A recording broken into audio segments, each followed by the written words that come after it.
So today's reading vlog is going to be a pretty simple one.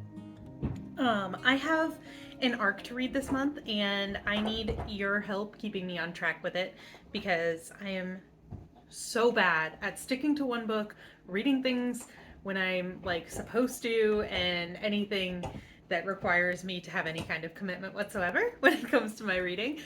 So I'm hoping that you guys can keep me on track through this vlog. I have my iced coffee that I just made. I have my Kindle and I have my book. It is The Branded by Joe. I meant to look up the name. It's either Riccioni. And it is an arc that I have. It is coming out in the US on June 11th. So I would like to get it read and reviewed at least by then, if not before then. So I'm going to take you guys along with me today. I don't think this is necessarily going to be a one-day read like I did with Verity. Like, I believe it's 350 or so pages. So I don't think I'm going to get it all read today, but I'm going to read as much as possible today to get a good head start on it for the rest of the week. Today is June 4th already, so I only have a week. So like I said, hopefully this vlog will keep me on track. Hopefully I'll get a ton of it read today because today is really the only day that I have that I can really dedicate to reading. So I'm hoping to knock out a big chunk of it today. And I'm going to take you guys along with me. I don't know how much other interesting stuff I'm going to be doing today, but I will come in with reading check-ins when I have them.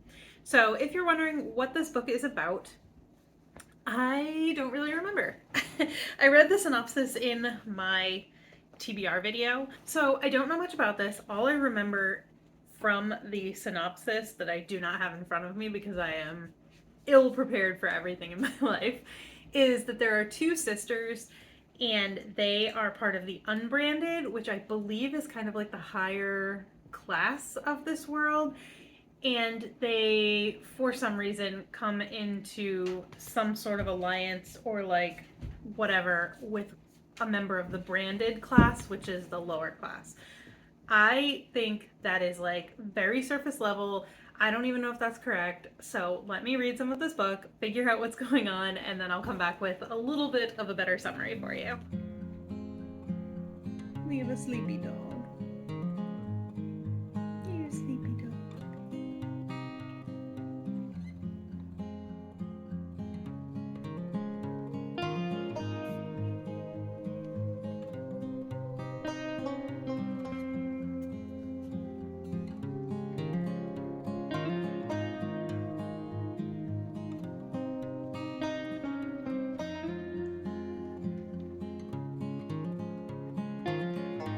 Okay, so it is sometime later.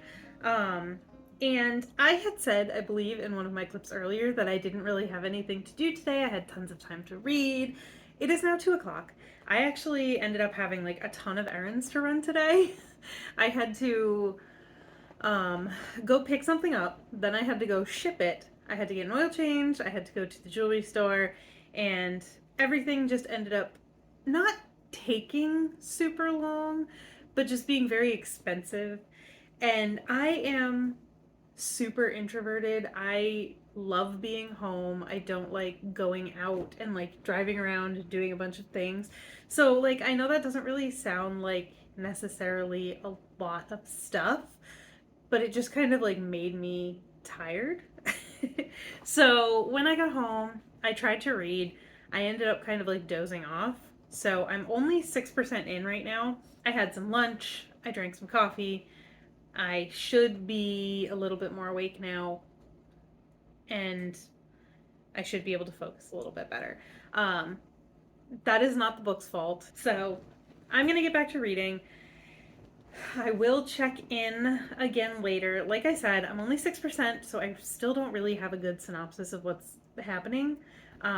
So far, we're just following a girl named Nara. She was in the woods, she was hunting, and her like childhood best friend, who is also some sort of nobility or elite in this society, came to bring her back to the town or something, it sounds like. And that's pretty much everything that's happened in 6% of this book. So I still don't really have an idea of what's going on. I'm, like I said, going to read for a while.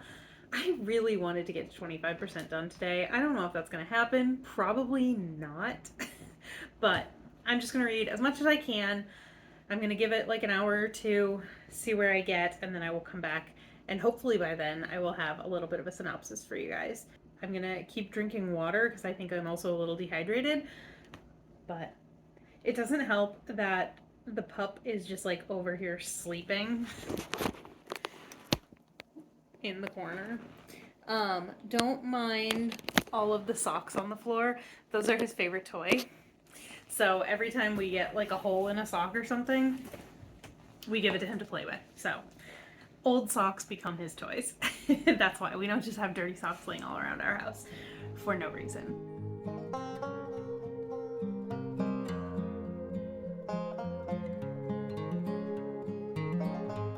Okay, so it is a little while later, and I have made it to 13%, so I am officially on track with this book, and I have a little bit more to say about it, so I figured that I would do a little quick check-in with you. What's going on here? We have two sisters, Nara and Osha, and they are purebloods, but they are orphans in this society. So it is basically what I said earlier. There's two kind of like classes of people. You have the unbranded, who are purebloods. They don't have these, they're basically like tattoos or scars on your body that make you the lower class, which is the branded.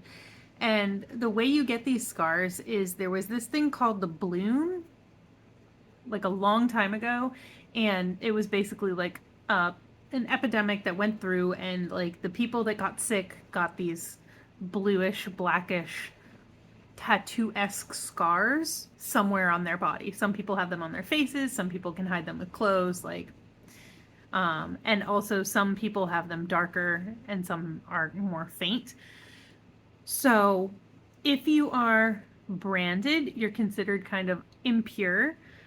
You're more susceptible to illness and disease, so you usually have a shorter lifespan, and you are also usually like the serving class, so like servants, maids, you get it.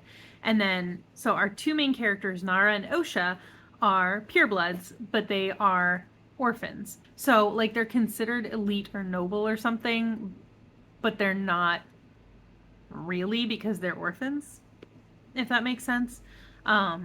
So it's a little weird. So they're in like the high class, but they're kind of at the bottom of the high class because they're orphans. The other thing that I'm noticing is this book has a little bit of like a Handmaid's Tale vibe to it. Basically the women of, wow, that's a lot of bass. Is that necessary? Car just drove by, like bumping the bass. So if you are a pureblood woman in this society, you are called a Moor, and basically you are raised and trained to be like breeding stock, to get more purebloods, unbranded people in this society.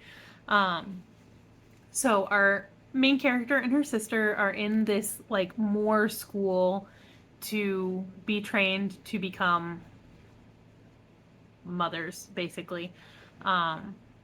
And that's where I'm at so far. So Handmaid's Tale-esque, two different classes of people. So far it's all right. I mean, the writing is probably as expected for like a YA book. It's not super flowery. It's pretty straightforward. It's not like fancy at all, but I like that because it makes it quick to read. And yeah, I'm having a good time so far. So I will check in again when I've reached 25%. I don't know if that will be today or tomorrow or whatever, but I will check in then. Also, I forgot to mention, so with the branded, the disease, like the sickness that happened like a long time ago, and basically if you are descendant of someone that had that illness, you're born with the like tattoo looking scars. So you're born with them. You don't like have to get them. They are part of you from birth. So you're branded from the time you were born up. And that's why they are trying to get more purebloods, because if like a pureblood person and a branded person have a child, that child will be branded, I think, if I'm understanding that correctly. So that's where it comes from. It's not like the illness is happening now and like some people were just lucky. It happened a long time ago, and then every descendant of the people that had that disease or that illness are all branded. Another specific that I just came across. So I said that like if a pure blood and a branded had kids, they would always be branded. But it says the council has no tolerance for liaisons between branded men and pure women, the offspring of such unions having equal chance of being branded as pure. Isfolk doesn't waste more fertility on brands. So they're not necessarily going to be branded, but there's a chance of it, and they just don't want to risk it.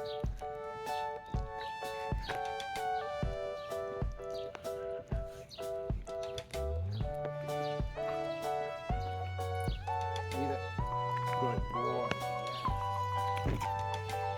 Good boy.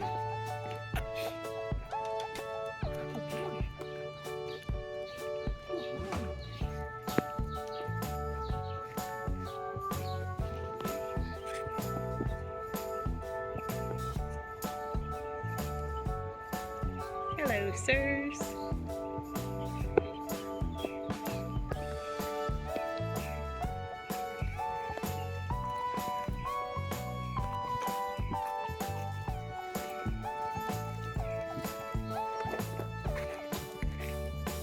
So I'm here with a quick check-in. I am now 27% into the branded, and I'm getting a little bit of a better idea of what the plot is. But I don't necessarily know what would be considered spoilers. So we're following our main character, Nara, and something happens to her where she ends up living in like a little village on the outskirts of like the main hub of the city. And she's living with a friend. She's kind of like teaching the locals how to hunt and stuff like that. So that's where we're at so far. We have 2 potential love interests. Obviously, I don't know. I'm assuming it's like a YA fantasy, so I assume there's going to be some sort of romantic element to it. And so far, there are 2 kind of guys. One is her childhood friend Brim, and he is a member of the guard called a warder of like the main hub of the city, and the other one is just referred to so far as the Wrangler, and he is someone from like the little outskirts of the city. And I don't know where either of those things are going to go, but yeah, so that's where I'm at. Again, 27% through. I'm going to keep reading. It is actually the 11th today, so fail on my part. I have not made reading a priority like I should have the past few days, so I have fallen behind. I don't know if I'm going to finish this today in time to do my review. This book does come out today, but at the very least I'll get it done this week, so that I will still be fairly relevant with this vlog and my review of the book. But okay, I am going to stop rambling, keep reading, and I will come back if I have any other thoughts for you. But so far I'm liking it. So one thing that's kind of driving me nuts is like, so the slang term for the branded in this book are like like infectious people or like infected people. And now they just like use it as the F word. And like it was okay the first couple of times, but now it's just like driving me crazy. Like, stop using it. It's stupid. I just talked about this book for like 3 minutes straight, and I just realized that I did not hit the record button. So I'm officially 50% through the branded. Don't mind the huge text. I've been feeling a little bit blind today, hence the glasses. I don't think I'm going to finish it today. Obviously, I'm only 50%, but today got a little busier than I expected. I had a bunch of errands that I had to do. I had to call the dentist, I had a medical appointment, I had to pick up a prescription, I had to take the dog to his grooming appointment.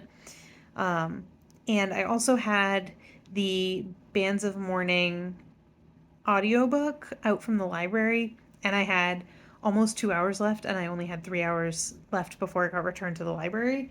So I had to like stop everything and listen to that until I was done. So I didn't get as much reading time as I wanted today. That being said, I am going to continue reading.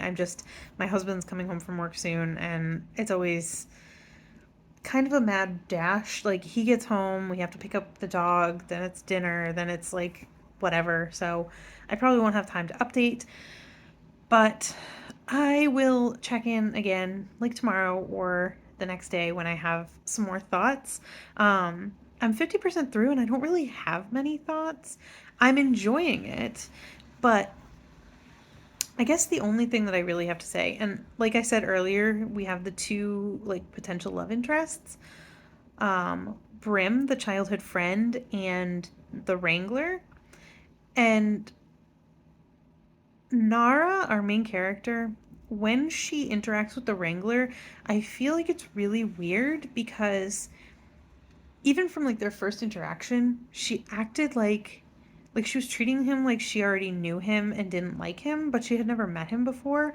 So I was very confused by that, and I figured like it would kind of like level out the more they interacted. But 50% through the book, I'm still kind of feeling like their relationship doesn't really make sense. Like, I feel like they have this like built up animosity towards each other, but they don't even really know each other.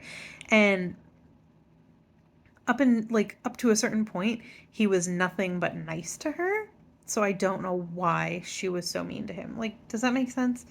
Um, but we are getting more into like the thick of the plot at this point, and I'm liking it. I don't think it's going to be necessarily like a new favorite. Um like I included in a little clip, the use of like feck, FEC, and like fecking instead of the F word is a little bit overused for my liking. Like, it's to the point where I'm like, okay, we don't need that anymore. Um, but other than that, I mean, I'm liking it. It's very readable. Um, it's written very well, and I am curious to see where it goes. So far, mostly good things, and I will let you know when I have some more thoughts or when I finish. We'll see how it goes. All right, long time no talk. I am sitting down officially. I'm making a final push with this book. I am at 70% and I am a week late. So today is the day that I am definitely finishing this book. Okay, so something I've been meaning to mention about this book is they use so much profanity, but it's like made up profanity. So I know I mentioned that they have a slang word for the brands, which are the people with the scarring, and they call them fecks, like infectious or like infected, but then they also use feck as like a swear. Um, but there's other made up kind of slang in here, and they use it all the time. So, like this right here, holy mother's holes, I'm done. And like they say like mother's tits and like cock's poxes and like all this weird made up slang, and every time I see it, it just kind of takes me out of the story a little bit. um so I'm 77% into the book, and it's just really starting to wear on me. So that would definitely be a tick in the negative column for this book. But I mean, overall, I'm still enjoying it. A lot of this book was like a traveling story. Um, like the whole middle section was a traveling story, and now we're in a city. Like, we've made it to the other side of that travel. And now the plot seems to be kind of picking up a little bit towards the end of the book, as they usually do as you kind of get towards the climax of the story and everything. Um, but it was a little bit slow during the traveling portion. But yeah, so I think that's why the made up cuss words kind of got to me a little bit more, is because there wasn't a whole lot happening plot wise. So it was just like little things like that were enough to kind of take me out of the story a little bit. So that's where I'm at, 77% through. Um, like I said, it's starting to pick up. I'm starting to get more interested again, but I'm still just like, the stupid made up curse words are really, really killing me here. Okay, I'm sorry if my air conditioner is a little loud, but I finished the branded officially. Um, and I'm a little confused because there was a bit of a spicy scene at the end, but for the majority of the book, it read like not a young adult, but it definitely read more YA. And then the spicy scene was like a little bit more spicy than I expect in a YA. So interesting. But overall, I think I'm probably going to give it 3 stars. It was not a bad book by any means. I had a decent time with it, but there were just a couple of things that weren't my favorite. The characters were not well enough developed for me to become attached to any of them, if that makes sense. So, like, I wasn't really invested in what happened to them. So, while there is another book coming out, at the end it said it comes out, it's called The Rising. It comes out February of 2025. Um, I don't know if I will feel compelled to pick it up at that time. Like, I probably won't remember this book that well. Like, it's not really going to stick with me because I didn't get that attachment to the characters that I wanted. Um, and just in general, I feel like nothing was as fleshed out as I wanted it to be. And again, I feel like that happens more with YA, and that's why I tend to like adult fantasy better because things get more fleshed out. You spend more time. Obviously, the books are usually longer. Um, so I can't really hold that against the book because, like I said, I'm pretty sure it's YA, even though there was a little bit of spice in there. Um, but yeah, I feel like it wasn't. I wanted more. I wanted more from the story. I wanted it to be a little bit more fleshed out. I wanted to get to know the characters better. I wanted to know their motivations better. And just in general, wanted them to be a little bit more fleshed out. But overall, it was not a bad book. If you're looking for a fantasy, um, there was a traveling portion, there was a competition portion, revenge is an element in here. Um, I think you might like it. Like, I would definitely recommend it to the right person. I just don't think it was necessarily for me. But again, 3 stars is not a bad rating. That means it's fine. It means I liked it. It just means it won't really stick with me. So that is it. That is my reading experience and thoughts on the branded. I have to go write all this up and post it on NetGalley. Um, a big thanks to NetGalley and the publishers for letting me read this book for free, of course. Like I said, I don't really do a whole lot of arcs. Something has to like really catch my attention for me to want to do an arc. So this one did. It didn't really disappoint. It was, like I said, it was a good book. I would definitely recommend it if you are into YA fantasy. Um, but that's going to do it from me. I hope you enjoyed this vlog, and I will see you in my next video. Bye.